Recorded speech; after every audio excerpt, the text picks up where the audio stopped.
Hi అండి, అందరికీ నమస్తే. అందరూ బాగున్నారా? నేను ఈ రోజు చేయబోయే నాటుకోడి పులుసు అండి. అది మన ఆంధ్ర స్టైల్లో చేసి చూపిస్తానండి మీకు. ఇదిగోండి, 1/2 కేజీ నాటుకోడి అండి. ఇది 1/2 కేజీనండి కరెక్ట్గా. ఇలా ముక్కలు కొట్టించుకొచ్చుకొని శుభ్రం చేసి పక్కన పెట్టానండి. దీంట్లో కొంచెం ఉప్పు, కొంచెం పసుపు వేసుకున్నాం కదండి. 2 ఉప్పు పసుపు ఇట్లా కలుపుకొని పక్కన పెట్టేసుకోవాలండి.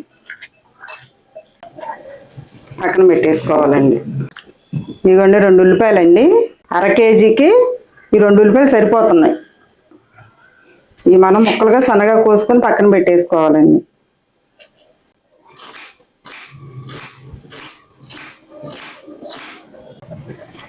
తర్వాత 3 పచ్చిమిరకాయలు వేసుకోవాలండి. సన్నగా చీలికలు చేసుకొని పెట్టుకోవాలి. 1 కేజీ చికెన్కి 2 టమాటాలు సరిపోతాయి పులుపు. కేజీ నాటుకోడికండి అల్లం సరిపోతుందండి, 2 ఇంచులు ఉంటుంది. 10 వెల్లుల్లి రెబ్బలండి, ఇవి కూడా సరిపోతుంది. ఎండు కొబ్బరి అండి, ఇది కొంచెం వేసుకుంటే మన గ్రేవీకి బాగుంటుందండి. ఇదిగోండి మిక్సీ వేసుకున్నానండి. ఇందాక అల్లం వెల్లుల్లి పేస్ట్ చూపించా కదా, ఇట్లా మెత్తగా వేసుకోవాలండి, గ్రేవీకి బాగుంటుంది. కడాయి పెట్టేసానండి, వీటెక్కుతుంది. ఈ కప్పు ఆయిల్ అయితే సరిపోతుందండి. కడాయి వీటెక్కిన తర్వాత కొంచెం బిర్యానీ ఆకండి, 1 ఇంచు దాచిన చెక్క, 6 అనాస అండి, 1 జాపత్రి అండి చిన్నది, మరాఠీ మొగ్గ అండి 1, యాలక్కాయలు 2 అండి, లవంగాలు 3 అండి. ఇవన్నీ కొంచెం లైట్గా వేగేదాకా వేపుకోవాలండి. ఇవ్వండి ఉల్లిపాయలు ఎంత కోసి పెట్టుకున్నాను కదండి, అవి వేసేస్తున్నాను.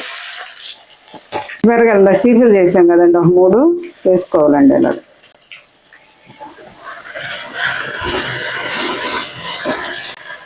ఇంకొంచెం బాగా మగ్గాలండి, మరి మాడకూడదు, మెత్తబడాలి. ఉల్లిపాయ ముక్క అనేది కొంచెం మెత్తబడితే బాగుంటుంది. మెత్తబడాలంటే కొంచెం కల్లులుప్పు వేసుకోవాలండి. కొంచెం 5 నిమిషాలు మూత పెడదామండి మగ్గుతి. ఇప్పుడు కరివేపాకండి కొంచెం, చూసారండి కొంచెం లైట్గా మెత్తబడ్డాయి. ఇంకొంచెం 5 నిమిషాలు అయితే మగ్గిపోతాయండి, మనం చికెన్ వేసుకోవచ్చు అప్పుడు. నేను ఇంత మిక్సీ పట్టుకున్నాను కదండి, అల్లం వెల్లుల్లి ఎండు కొబ్బరి అండి, గ్రేవీ కోసం 2 స్పూన్లు అండి. ఇవి కూడా కొంచెం మగ్గితే పచ్చివాసన పోయేదాకా వేయించుకోవాలండి.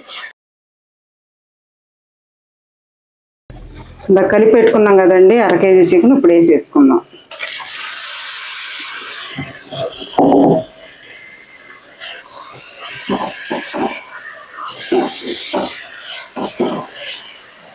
అంతా తిప్పుకోవాలండి, నీరంతా బయటకు వచ్చేదా ఉడకబెట్టుకోవాలి. మూత పెట్టుకుందామండి 1 5 నిమిషాలు.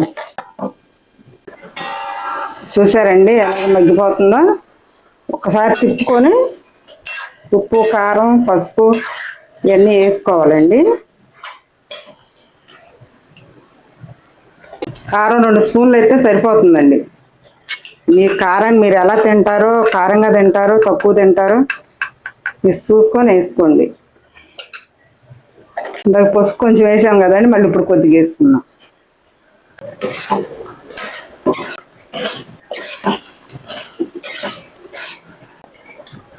ఇప్పుడు టమాటాలు వేసుకుందామండి.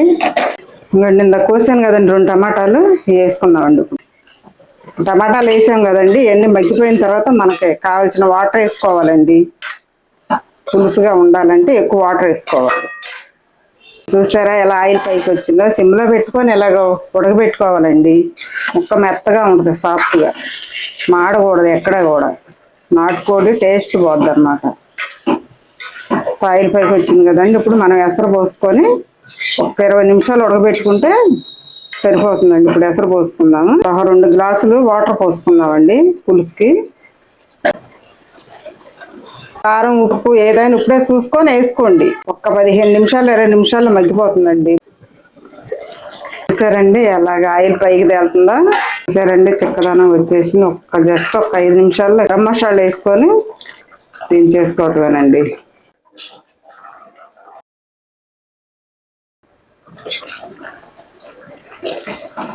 గ్రేవీ ఎలా ముక్క పట్టాలండి, చక్కగా పులుసు గ్రేవీ పులుసు ఇలా ఉండాలి.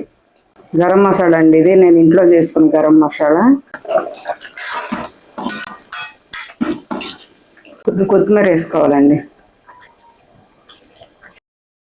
అంతేనండి, అయిపోయింది. నాటుకోడి పులుసు అంటే ఇదండి.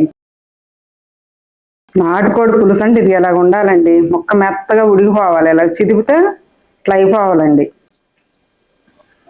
సూపర్గా ఉందండి. మీరు కూడా వండుకొని చూసి ఎలా ఉందో నాకు కామెంట్ ద్వారా తెలియపరచండి.